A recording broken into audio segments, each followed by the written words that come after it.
The live TV, सच सबसे आगे। दोस्तों, आप जानते हैं कि G20 समिट की शुरुआत हो चुकी है, जिसकी मेजबानी हम कर रहे हैं, हमारा देश कर रहा है। अंतर्राष्ट्रीय नेताओं का आना शुरू हो रहा है और दिल्ली जो हमारी राजधानी है वो लगभग 4 दिनों के लिए ज्यादातर लोगों के लिए बंद भी हो गई है, क्योंकि अंतर्राष्ट्रीय स्तर के नेता, राष्ट्र प्रमुख वहां मौजूद रहेंगे। लेकिन इस बीच में एक विवाद छेड़ दिया गया है इंडिया बनाम भारत का, जिसको लेकर हर इंसान अपनी राय रखने को तैयार खड़ा है और लोग उसके अंदर उलझे हुए हैं। तो कुछ लोगों का कहना यह है कि ये G20 की जो मेजबानी में मोदी सरकार की कहीं ना कहीं नाकामी हुई है, बीजेपी की सरकार की, जिससे बहुत सारे सवाल खड़े हो रहे हैं। उसको छिपाने के लिए, उसको दबाने के लिए ये विवाद छेड़ा गया है क्या? ये बड़ा सवाल लोगों का है और कुछ लोगों ने इसके ऊपर अपनी राय भी रखी है, क्योंकि कई देश ऐसे हैं जिन्होंने आने से मना कर दिया है।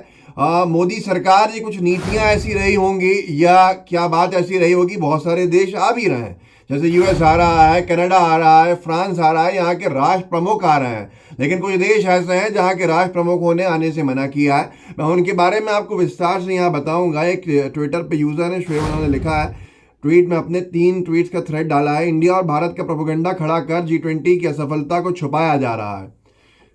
G20 सम्मेलन में अब 20 देश के स्थान पर केवल 13 देशों के राष्ट्राध्यक्ष शिरकत कर रहे हैं, यानी 7 देश के जो राष्ट्र अध्यक्ष हैं वो नहीं आ रहे हैं। ये अपने आप में बहुत सारे सवाल खड़े करता है कि क्यों नहीं आ रहे हैं। और वैसे तो ये जो उसकी चेयरमैनशिप होती है, जो होस्ट कंट्री होती है, मेज़बानी जिनको मिलती है, हर साल रोटेशन पॉलिसी से मिलनी है, हर छोटे बड़े देश को मिलनी है। लेकिन जिस हिसाब से मोदी सरकार का बहुत बड़ी उपलब्धि के रूप में गोदी मीडिया ने इसे पेश किया था और खुद बीजेपी की सरकार ने भी इसको इसी तरह से प्रोजेक्ट किया था, तो उसको लेकर अब कई सवाल खड़े होने लगे हैं। एक पोस्टर बहुत तेजी से वायरल है जो मोदी जी और दूसरे राष्ट्र प्रमुखों के तुलनात्मक पोस्टर है, जिसको वॉशिंगटन पोस्ट ने लिख के सवाल खड़े किए हैं कि ये पोस्टर किस लिए यहाँ लगाया गया है, क्या इसके अपने राजनीतिक हित साधने के लिए बीजेपी के लोग इस्तेमाल कर रहे हैं।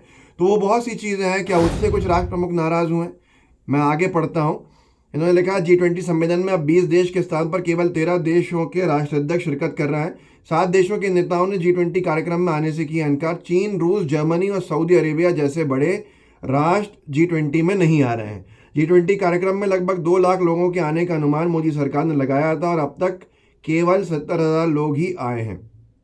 40 बड़े होटलों को मोदी सरकार ने उनकी एडवांस बुकिंग को कैंसिल कराकर खाली कर रखा था। अब होटल उद्योग भी मेहमानों के न आने की वजह से चिंतित है, परेशान है।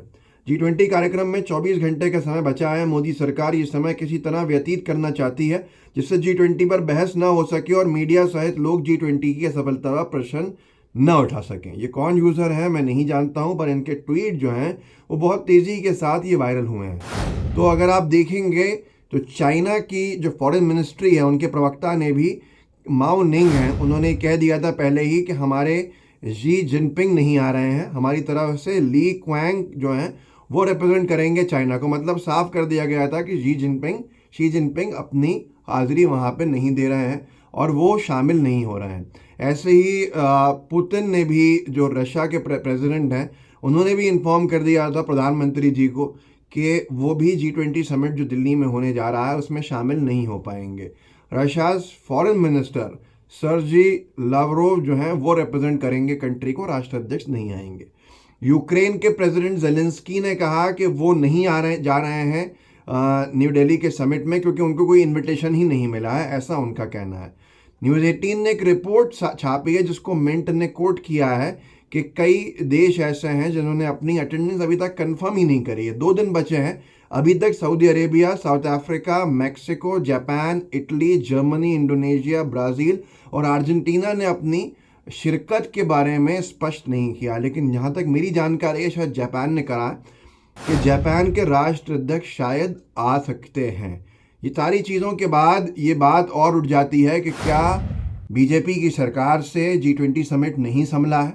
क्या वो मेज़बानी करने में राजनीति करते करते ये भूल गए कि मेज़बानी में किन चीज़ों की ज़रूरत थी, और वो उस चीज़ की नाकामी को छिपाने के लिए देश के लोगों को इंडिया बनाम भारत की एक लड़ाई में, जो लड़ाई हो ही नहीं सकती है, उस लड़ाई के अंदर डाल के अपने नाकामी को छिपाने का काम कर रहे हैं। महुआ मोइत्रा ने एक तस्वीर डाली है और लिखा है height of self obsession. G20 summit से पहले भारतीय जनता पार्टी ने ऐसे पोस्टर्स लगाए हुए हैं पीएम मोदी की पॉपुलैरिटी को लेकर, जिसमें सबसे बड़े ऊंचे कद के मोदी जी बने हैं और बाकी देश के जो प्रमुख हैं वो छोटे छोटे होते चले गए हैं। अब ऐसी परिस्थितियों में जब अंतर्राष्ट्रीय मीडिया, अंतर्राष्ट्रीय नेता दिल्ली में मौजूद होने जा रहे हैं, तो ऐसी तस्वीरें देखकर क्या हमारे संबंध सुधर सकते हैं या हमारे संबंधों पर सवाल खड़े हो सकते हैं, ये एक बड़ा विषय है। ये भारतीय जनता पार्टी को करना ही था। अगर ऐसा पीआर प्रोसेस, तो ये जो G20 समिट हो जाता उसके बाद कर लेते। बहुत ही शर्मिंदगी वाला पीआर है। और इस तस्वीर को वॉशिंगटन पोस्ट ने भी कोट किया है। वॉशिंगटन पोस्ट ने इस पर खबर लिखी है कि India's prime minister uses the G20 summit to advertise his global reach and court voters at home. Bharat के प्राइम मिनिस्टर जो हैं वो G20 समिट को इस्तेमाल कर रहे हैं अपनी ग्लोबल रीच के प्रचार करने के अंदर, और अपने जो देश के अंदर उनके वोटर हैं उनको इम्प्रेस करने में लगे हैं इन तमाम चीज़ों से।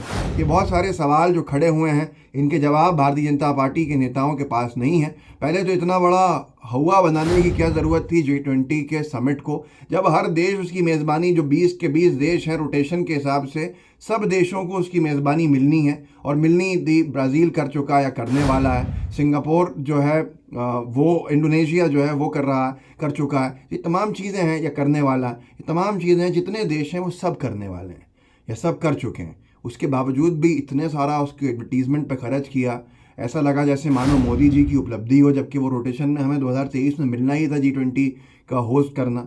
न जाने कितना पैसा उस पर खर्च हो गया। ये भी आरोप लगे कि जो दिल्ली की झुग्गी बस्तियां हैं या ऐसे इलाके हैं जिनमें साफ़ सफाई नहीं थी, उनको हरे एग्रीनेट से कवर कर दिया, G20 के पोस्टर्स से उस गरीबी को छुपा के रख दिया। तो ये बहुत सारे सवाल जिनके जवाब शायद न मिलने हैं न कभी मिलेंगे। लेकिन बात में बड़ा दम है जो सोशल मीडिया के ऊपर लोग लिख रहे हैं, क्या G20 के मिसमैनेजमेंट को लेकर कोई सवाल नहीं खड़े हों, इसलिए भारत बनाम इंडिया की जंग छेड़ दी है। जबकि मैं भारतीय भी हूँ, इंडियन भी हूँ, और मोदी जी ने भी आज तक तो न जाने कितनी बार इंडिया इंडिया इंडिया शब्द का इस्तेमाल किया है।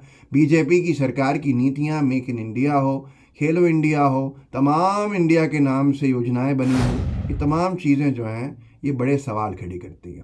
इन तमाम को आप लोगों के बीच में ले जा सकते हैं तो लेके जाइए। इस वीडियो के लिंक को आप कॉपी करके शेयर कर सकते हैं व्हाट्सएप ग्रुप्स में, तो वहाँ कीजिएगा, अपने साथियों तक पहुँचाइए ताकि जागरूकता बड़ी और होती चली जाए और लोग जागरूक होते जाएं, और कहीं ना कहीं जो दुष्प्रचार है हम उससे बच सकें।